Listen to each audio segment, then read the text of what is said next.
उसके सिर पर बंदूक तनी थी, फिर भी वो बड़े मजे से अपनी घड़ी का बटन दबा रहा था। बस कुछ ही सेकंड में उसने 3 लोगों को ढेर कर दिया। अब सिर्फ ये सफेद शर्ट वाला आदमी बचा था। उसकी सारी हैकड़ी अब निकल चुकी थी। पीछे खड़ा आदमी उसे ऐसे देख रहा था जैसे उसकी आंखों में खौफ भर देना चाहता हो। उसने जमीन से बंदूक उठाई और धीरे से खड़ा हुआ। शर्ट वाले आदमी ने अपनी बंदूक की तरफ बढ़ता हाथ रोक लिया, पीछे मुड़कर देखा और फिर से आगे रेंगने लगा। वो जीना चाहता था। डेविड उसके पीछे पीछे चल रहा था और बंदूक से इशारा करके उसे आगे बढ़ने पर मजबूर कर रहा था। आखिरकार उस आदमी ने घुटने टेक दिए और दीवार के सहारे टिककर भीख मांगने लगा कि उसे छोड़ दिया जाए, पर ऐसा नहीं हुआ। डेविड ने बिना किसी झिझक के उसे खत्म कर दिया, क्योंकि वो जीने के लायक नहीं था। फिर उसने उसकी कमर से चाबियां छीनी और वाइन की पेटियों की तरफ बढ़ा। उन पेटियों में वाइन नहीं बल्कि तबाही का सामान भरा था। अपना बैग लेकर वो बाहर आया। वहाँ जीप में उस आदमी का बेटा बैठा था। वो सिर्फ एक बच्चा था। जब डेविड को यकीन हो गया कि लड़का अकेला है तो उसने उसे छोड़ दिया और वहाँ से दूर चला गया। तभी उसकी पीठ में एक गोली लगी। अपनी दयालुता और थोड़ी सी लापरवाही की वजह से उसे चोट लगी। आखिरकार बुरा आदमी तो बुरा ही होता है, चाहे उम्र कुछ भी हो। उसे इसकी भारी कीमत चुकानी पड़ी। अपनी गजब की हिम्मत के दम पर उसने गाड़ी को जहाज पर चढ़ा लिया। जख्म उसकी पीठ पर था, इसलिए वो खुद खून नहीं रोक पा रहा था। उसे पता भी नहीं चला कि उसने जहाज से नीचे एक गाड़ी कैसे उतारी। आखिरकार उसकी हिम्मत जवाब दे गई और गाड़ी सड़क किनारे रुक गई। किस्मत अच्छी थी कि दरवाजा खुला था। पास से गुजर रहे एक भले आदमी ने उसे बेहोश पाया। उस वक्त उसकी सांसें बहुत कमजोर थी और वो मौत के करीब था। भला हो उस आदमी का जिसने उसे पास के डॉक्टर के पास पहुंचाया। अच्छी बात यह थी कि उसे .22 कैलिबर की गोली लगी थी। डेविड बच गया। उसकी सेहत अच्छी थी, इसलिए सिर्फ 3 दिन में ही वो चलने फिरने लायक हो गया।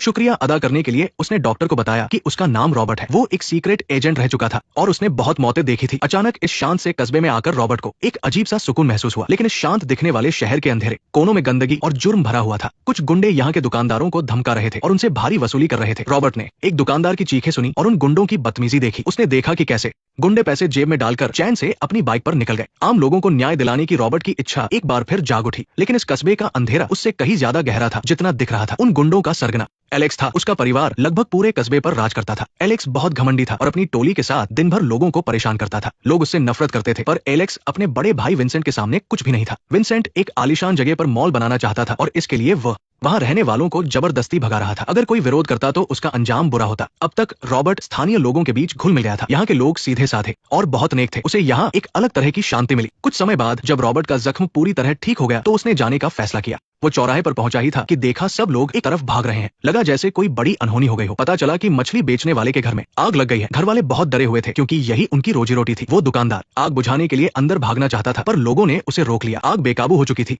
और अंदर जाना मौत को दावत देना था। रॉबर्ट वहां आया। उसने उस मासूम परिवार की बेबसी देखी। तभी उसने मुड़कर देखा कि एलेक्स और उसके साथी खड़े होकर तमाशा देख रहे थे और हंस रहे थे। रॉबर्ट सब समझ गया। उसने वही रुकने का फैसला किया। शायद इस सीधे साधे कस्बे को उसकी जरूरत थी। जल्द ही एक मौका मिला। शहर के एक पुलिस वाले जियो ने सीसीटीवी फुटेज में देखा कि मछली की दुकान में आग एलेक्स नहीं लगवाई थी। उसने फौरन इसकी रिपोर्ट बड़े पुलिस स्टेशन में कर दी। वो ईमानदार था और चाहता था कि उस गरीब परिवार को इंसाफ मिले, पर उसे क्या पता था कि विंसेंट तक खबर पहुंच चुकी है। जियो जब अपनी बेटी को स्कूल से लेने गया तो उसे एक अनजान नंबर से फोन आया कि उसकी बेटी स्कूल से जा चुकी है। टीचर ने बताया कि उसके ही एक साथी ने उसे पिक कर लिया है। वो खतरा भांप गया और पागलों की तरह घर की ओर भागा। 2 गुंडे वहां मजे से खाना खा रहे थे। बेडरूम में एलेक्स ने उसकी डरी हुई पत्नी और बेटी को पकड़ रखा था। ये सब इसलिए हुआ क्योंकि जियो ने उनके खिलाफ रिपोर्ट की थी, पर विंसेंट ने पहले से ही बड़े अफसरों को खरीद रखा था। एलेक्स ने धमकी दी कि अगर जियो ने एक शब्द भी और बोला तो उसकी पत्नी और मासूम बेटी को गोली मार दी जाएगी। धमकी देकर वे लोग वहां से निकल गए। जियो जमीन पर बेबस पड़ा था। एक कानून का रखवाला होकर भी वो कुछ नहीं कर पा रहा था। उसे बहुत बुरा लग रहा था। रॉबर्ट को डॉक्टर से पता चला कि इस कस्बे को पुलिस नहीं बल्कि विंसेंट चलाते हैं। वे बहुत ताकतवर और जालिम है। आम आदमी उनका सामना नहीं कर सकता। तभी कहानी में एक मोड़ आया। खुफिया एजेंसी की एक अफसर सारा ने रॉबर्ट को ढूंढ निकाला। पिछली बार रॉबर्ट ने ही वाइन वाली जगह की जानकारी चुपके से सारा को दी थी, जहां से बहुत सारा नशीला सामान मिला था। जांच में पता चला कि वो सारा माल इसी कस्बे से बाहर भेजा जा रहा था। रॉबर्ट मुस्कुराया। यही तो वो चाहता था। वो चाहता था कि पुलिस विंसेंट को पकड़े, लेकिन सबने विंसेंट की बेरमी को बहुत कम करके आका था। सारा को भी अब खतरा था।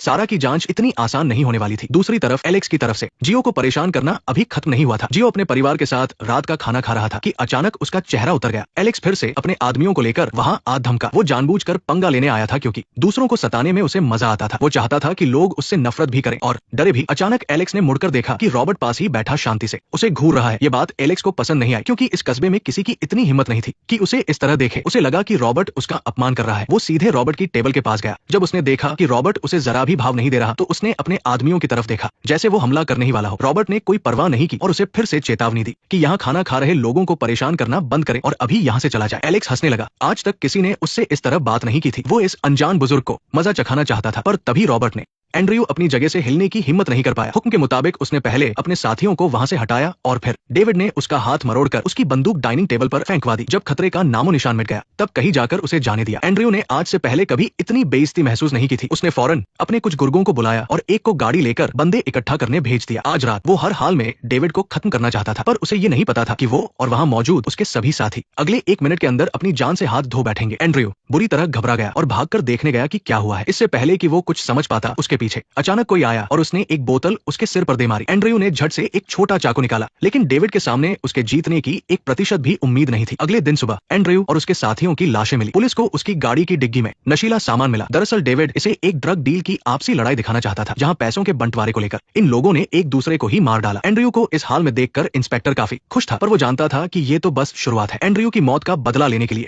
उसका भाई विंसेंट अब पागलों की तरह खून खराबे पर उतर आएगा। वहीं दूसरी तरफ सारा विंसेंट के खिलाफ कई बड़े सबूत इकट्ठा कर चुकी थी। उसने शहर के सबसे ताकतवर पुलिस अफसर मार्क से मुलाकात की। इंटरनेशनल पुलिस के दबाव में आकर अफसर साथ देने के लिए मान गया। उन्होंने विंसेंट के एक पुराने आदमी से पूछताछ की, लेकिन वो छोटा मोटा गुर्दा था और उसे ज्यादा कुछ पता नहीं था। स्पेशल टीम ने जब धावा बोला तो वो विंसेंट के सिर्फ एक छोटे से ठिकाने को ही तबाह कर पाए। लेकिन हाल ही में शहर में हुई इन वारदातों से मार्क को अपनी कुर्सी का डर सताने लगा। उसने विंसेंट से मिलकर उसे थोड़ा संभल कर रहने की सलाह दी। उसने बताया कि इंटरनेशनल पुलिस की नजर अब उन पर है और अगर ऐसा ही चलता रहा तो कोई उसे बचा नहीं पाएगा। पर मार्क ने विंसेंट को हल्के में लेने की गलती कर दी थी। इस शहर में सालों से अपनी हुकूमत चलाने की वजह से वो बेलगाम हो चुका था। एक हाथ गंवाने के बाद मार्क को इमारत से बाहर फेंक दिया गया। नीचे खड़े ड्राइवर ने ये सब देखा, पर डर के मारे उसकी बोलती बंद हो गई। विंसेंट ने मार्क को साफ चेतावनी दे दी कि उसके काम में दखल न दे। एंड्रयू को मारने वाला अब जिंदा नहीं बचेगा और विंसेंट का सबसे पहला निशाना वो सारा थी, जो उसके पीछे हाथ धोकर पड़ी थी। सारा को इस खतरे का अंदाजा नहीं था और वो अपने अगले मिशन की तैयारी कर रही थी। जैसे ही वो अपनी गाड़ी के पास पहुंची, एक जोरदार धमाका हुआ। हर तरफ धुआं फैल गया और पूरा चौक मलबे में तब्दील हो गया। वहां मौजूद कई लोग घायल हो चुके थे। किस्मत अच्छी थी कि सारा एक कदम पीछे थी, इसलिए उसकी जान बच गई। ये विंसेंट का पहला वार था। अब उसका अगला कदम भीड़ में छिपे डेविड को ढूंढ निकालना था। उसने जियो को पकड़कर चौक के बीच में पटक दिया और चिल्लाकर सबको बाहर आने को कहा। जब सब वहां जमा हो गए तो उसने जियो की जान की धमकी देते हुए पूछा कि एंड्रयू को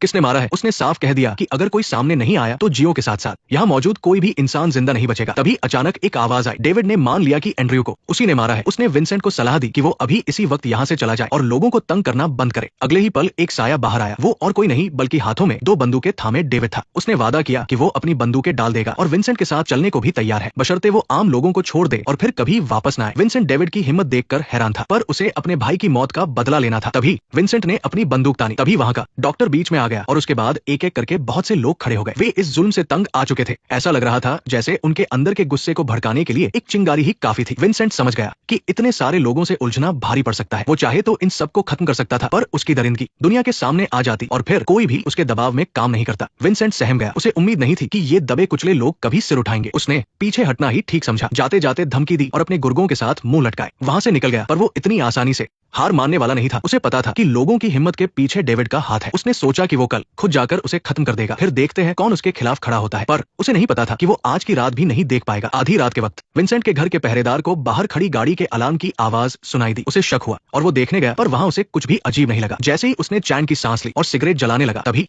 अंदर के लोगों को खबर भी नहीं हुई और अचानक सारी लाइटें गुल हो गई। एक आदमी देखने उठा कि क्या हुआ है, पर उसे कुछ नहीं दिखा। जैसे ही वो मुड़ा, तभी अंधेरे से एक साया निकला और उसने आग के पास रखी लोहे की छड़ उठा ली। दूसरा आदमी कैमरे की फुटेज देख रहा था कि अचानक वो सुन्न रह गया। उसके पीछे किसी की परछाई दिखाई दी। इससे पहले कि वो मुड़ता, एक नुकीली चीज उसके गले के पार हो गई। एक और गार्ड ने आवाज सुनी और वो पास गया तो उसने अपने साथी को तड़पते हुए देखा। उसका ध्यान भटकते ही अगले ही पल एक स्टील की तार ने उसका गला घोंट दिया। गहरी नींद में सो रहे विंसेंट को महसूस हुआ कि उसके माथे पर कुछ टपक रहा है। उसने देखा कि उसका तकिया पूरी तरह भीग चुका है। उसने उसे छूकर सूंघा तो उसमें से खून की गंध आ रही थी। ऊपर आखिरकार उसके दिल का डर उस पर पूरी तरह हावी हो गया। आसपास अचानक सन्नाटा छा गया। जब विंसेंट की दोबारा आंख खुली तो उसने खुद को एक खंभे से बंधा हुआ पाया। उसके मुंह से झाग निकल रहा था और उसकी हालत मरणासन्न थी। डेविड उसके पास आया और उसने विंसेंट को बांधने वाली रस्सियां खोल दी। उसे उसके भागने का कोई डर नहीं था, क्योंकि विंसेंट ने अभी अभी भारी मात्रा में नशीला सामान निकल लिया था। ओवरडोज की वजह से उसके पास अब बस कुछ ही मिनट बचे थे। जिन नशीली चीजों ने उसे बेशुमार दौलत दी थी, आज वही चीजें उसे मौत के मुंह में ले जा रही थी। विंसेंट अपनी पूरी ताकत लगाकर इमारत से बाहर भागा। वो जीना चाहता था और किसी से मदद मांगना चाहता था, पर क्या उसने दूसरों पर जुल्म करते वक्त और उन्हें अपना गुलाम बनाते वक्त कभी सोचा था कि उसका अंत ऐसा होगा? डेविड उसके पीछे धीरे धीरे चल रहा था। वो अपनी आंखों से विंसेंट का अंजाम देखना चाहता था। सारा ने कानूनी तरीके से उसे पकड़ने की कोशिश की और अपनी जान गंवाते गंवाते बची, पर आखिरकार विंसेंट जैसे समाज के नासूर को खत्म करने के लिए अजीब और कड़े रास्ते ही अपनाने पड़े। शायद डेविड अभी रिटायर नहीं हो सकता, क्योंकि दुनिया में ऐसी बहुत सी जगह हैं जहां उसके जैसे इंसान की जरूरत है। नेक्स्ट पार्ट देखने के लिए वीडियो को लाइक करो।